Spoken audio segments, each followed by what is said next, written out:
இதற்கு பிறகு இன்னும் 4 தொகுதிகளுக்கு செல்ல வேண்டும்.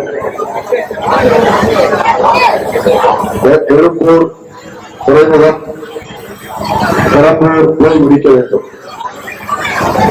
இந்த தொகுதியில் போட்டியிடும் வேட்பாளர் ரவிச்சந்திரன் அவர்களுக்கு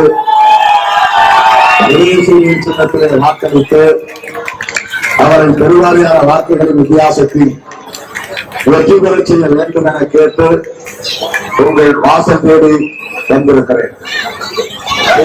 முதலில் சிறுத்தைகளுக்கு நான் விடுக்கிற வேண்டுகோள், தமிழ்நாட்டில் ஏன் தென்னிந்தியாவில் புரட்சியாளர் அம்பேத்கரின் கொள்கைகளை அரசியல் இயக்கம் விடுதலைக்கு பிறகு நாடு விடுதலை பெற்ற பிறகு அங்கீகாரம் பெற்ற ஒரு மாநில கட்சியாக பானை சின்னத்தை பெறுவதற்கும் திராவிட முன்னேற்ற கழகமும் அதன் தலைமையிலான தோழமை கட்சிகளும் நமக்கு அளித்த பேராதரவு தான். குறிப்பாக தலைவர் ஸ்டாலின் அவர்களின் வாழ்த்துக்களும் அவருடைய ஒத்துழைப்பும் தான். அகில இந்திய அளவில் இந்த நாடு விடுதலை பெற்ற பிறகு புரட்சியாளர் அம்பேத்கரின் கொள்கைகளில் இயங்கக்கூடிய அரசியல் கட்சிகள் அங்கீகாரம் பெற்ற கட்சிகள் என்று சொன்னால் அதற்கு பகுஜன் சமாஜ் கட்சி, இரண்டாவது பாஸ்வான் தலைமையிலான லோக் ஜனசக்தி, மூன்றாவது ராம்தாஸ் அத்வானி அவர்களின் தலைமையிலான குடியரசுக் கட்சி. அதற்கு பிறகு இந்தியாவிலேயே அங்கீகாரம் பெற்ற கட்சி விடுதலை சிறுத்தைகள் கட்சிதான்.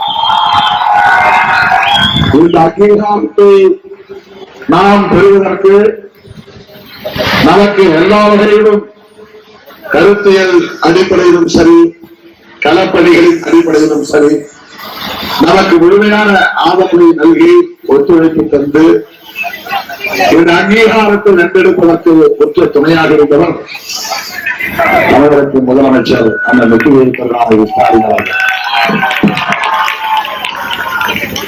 அந்த நன்றி பெருக்கோடு நாம் கூட்டணி தர்மத்தையும் பாதுகாத்தாக வேண்டும்.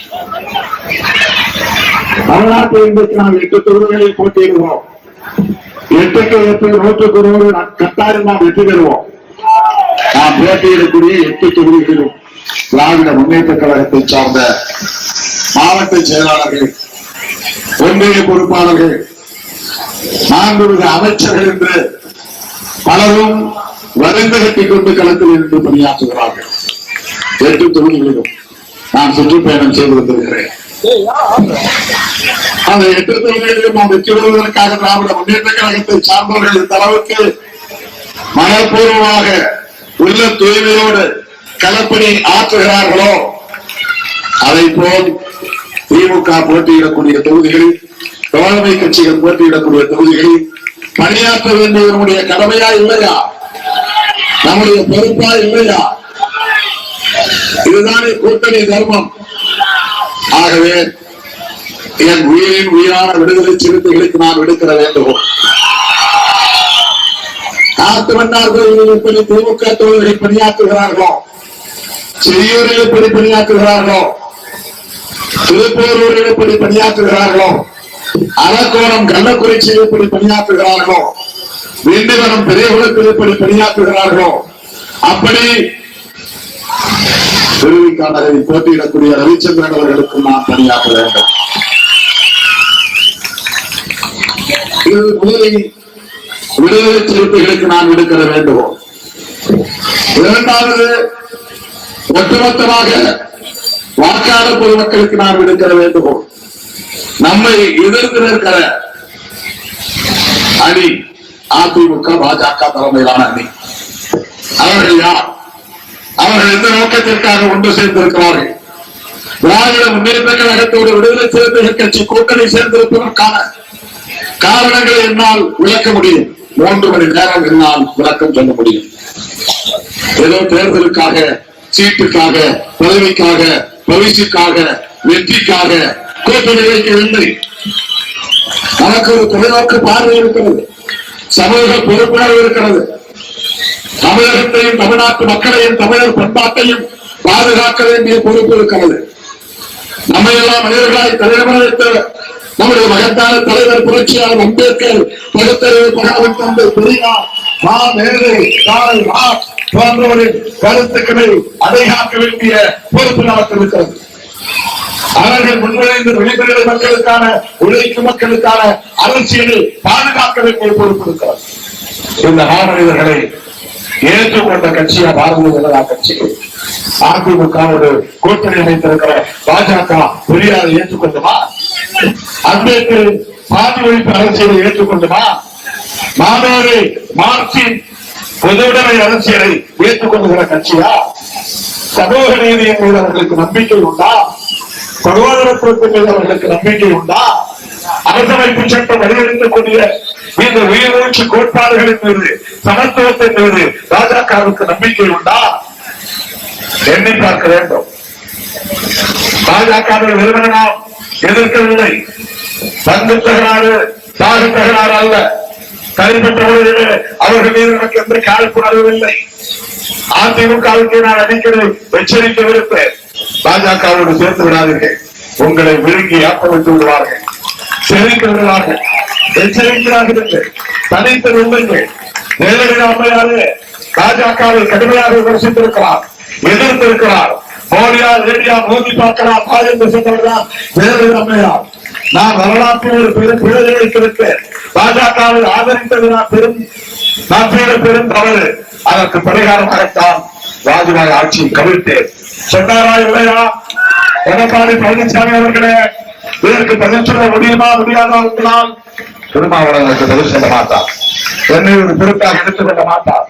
நான் கேட்கிறேன், எடப்பாடி பழனிசாமி அவர்களே, பாஜகவோடு கூட்டணி அமைத்ததற்கு உங்களால் ஒரே ஒரு நியாயமான காரணத்தை சொல்ல முடியுமா?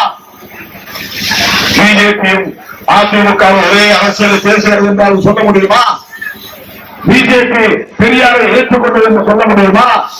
பெரியாரை அவமதிக்கிறார்கள், கொச்சைப்படுத்துகிறார்கள், செருப்புமாரை போடுகிறார்கள், பெரியாரை கேலி செய்கிறார்கள், இழிவு செய்கிறார்கள்.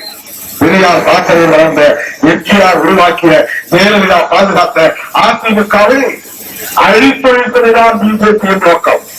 கழகங்கள் இல்லாத தமிழகம் அதுதான் பிஜேபியின் முழக்கம். காங்கிரஸ் இல்லாத பாரதம் அதுதான் பிஜேபியின் முழக்கம். திமுகவின் அதிமுகவின் விவசாய அழிக்க வேண்டும் என்று துடிக்கிற பாஜகவோடு எந்த அடிப்படையில் இருந்தால் கூட்டணி சேர முடிந்தது. ஜெயலலிதாவால் கடுமையாக விமர்சிக்கப்பட்ட பாஜகவோடு எப்படி என்றால் கூட்டணி சேர முடிந்தது. நான் கேட்கிறேன், எந்த காலத்தில் அதிமுக பாஜகவோடு கூட்டணி வைத்துக் கொண்டார்கள் என்று சொன்னாரா இல்லையா? ஜெயலலிதா அம்மையாருக்கு துரோகம் வைத்து எப்படி நீங்கள் பிஜேபியோட கூட்டணி சேர்த்திருக்கிறீர்கள்? அதுதான் விடுதலை சிறுத்தைகள் எழுப்புகிற கேள்வி. கடுமையான மனந்தாருள்ள கட்சிகள் அவர்கள் கூட்டணி அப்பட்டமான தேர்தல் ஆதாய கூட்டணி, பொருந்தா கூட்டணி.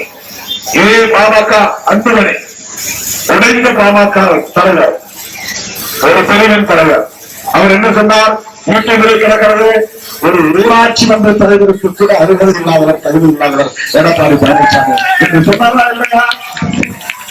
அப்படிப்பட்ட அன்புமணியோடு எப்படி எடப்பாடி பழனிசாமி அவர்களால் கூட்டணி வைத்துக் கொள்ள முடிகிறது? பழனிசாமியோடு கூட்டணி வைப்பதா அப்படின்னா தூக்கு போட்டு சாவ அப்படின்னு சொன்னாரா இல்லையா? யாரு சொன்னது? அந்த டிடிவி தினகரன் அவர்களோடு எப்படி உங்களால் கூட்டு சேர முடிந்தது? எப்படி என்றால் ஒரே காரணம் தான், சிபிஐ அவர்களை மிரட்டி அவர்களை ஒன்று சேர வைத்திருக்கிறது. அது சிபிஐயால் உருவாக்கப்பட்ட கூட்டணி. நம்முடைய கூட்டணி சிபிஐ இருக்கிற கூட்டணி, இடதுசாரி கட்சியில் இருக்கிற கூட்டணி கூட்டணி பறந்து கொண்டிருக்கிறது. தோழர்களே, நேரம் கடந்திருப்பது இன்னும் 3 தொகுதிகளுக்கு போக வேண்டும். அண்ணன் சீட்டிக் கொண்டே இருக்கிறார். தோழர்களே, கொள்கை பிடிப்புள்ள கூட்டணி, சமூக நீதிக்கான கூட்டணி, சகோதரத்துவத்திற்கான கூட்டணி, சமத்துவத்திற்கான கூட்டணி, விடியல் பயணத்தை மகளிருக்கு வழங்கிய திராவிட முன்னேற்ற கழகத்தின் தலைமையிலான கூட்டணி, மகளிர் உரிமை தொகையை 1000 உயர்த்துவோம் என்று வாக்குறுதி அளித்திருக்கிற அண்ணன் தலைவர் ஸ்டாலின் அவர்களின் தலைமையிலான கூட்டணி. நான் முதல்வன் திட்டம், தமிழ் முதல்வன் திட்டம், முதலமைச்சர் திட்டம், காரைச்சி தும்பி திட்டம், இந்தியாவிலே எந்த நாணயத்திலும் இல்லாத புதுவை திட்டங்கள், புரட்சி திட்டங்கள். அம்பேத்கர் பிறந்த நாளை சமத்துவ நாள் என்று அறிவித்தவர் நம்முடைய தலைவர் ஸ்டாலின். பெரியார் பிறந்த நாளை சகோதரி நாள் என்று அறிவித்தவர் அண்ணன் தலைவர் ஸ்டாலின் அவர்கள்.